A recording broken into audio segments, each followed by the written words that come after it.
Hello, my name is John Howe, fantasy artist and illustrator and concept artist. I'd like to extend my sincerest thanks to Comic Barcelona and a huge warm hello to all the fans.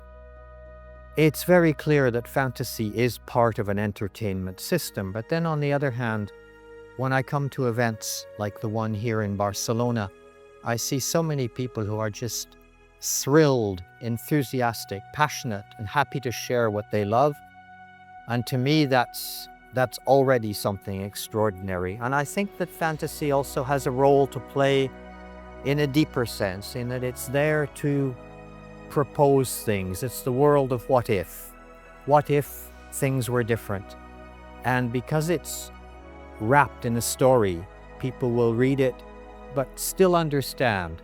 And I think that's the role that fantasy has to play. The main difference between book illustration and concept art for the cinema is not so much in the process of finding the imagery, but in the execution. When you're working by yourself, you're your own boss, you take it all the way to a finished drawing. In the movies, you are a small part of a very long process. But the imagery remains the same. It's simply the drawing itself which is different. Making imagery for Middle-earth is simultaneously a simple and a complex operation.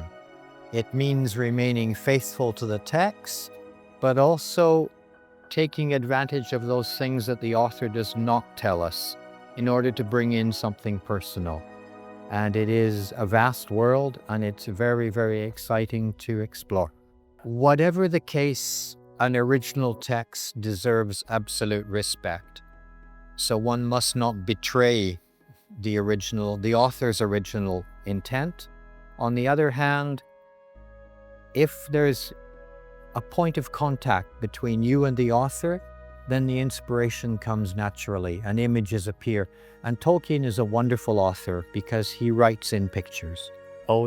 There are so many universes I would love to explore. I'm a huge admirer of H.P. Lovecraft. I would love to have the excuse to wander around in his worlds a little bit.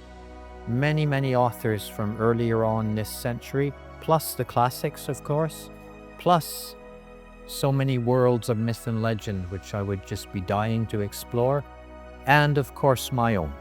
I think my main advice to myself from 45 years ago would be follow your instincts, work as hard as you can on whatever you decide to accept. Once you've accepted it, then you must do a wonderful job. But also spend a bit of time in worlds of your own creation, because that is an investment for your future. Well, I'm very much enjoying myself in Barcelona. We're very much looking forward to having a little bit of time off to go and visit the city. And these events are always exciting, very busy, a lot of work. But once again, I'm always enthralled by the enthusiasm and the passion of all the people that are here. And we wouldn't have jobs if there weren't fans.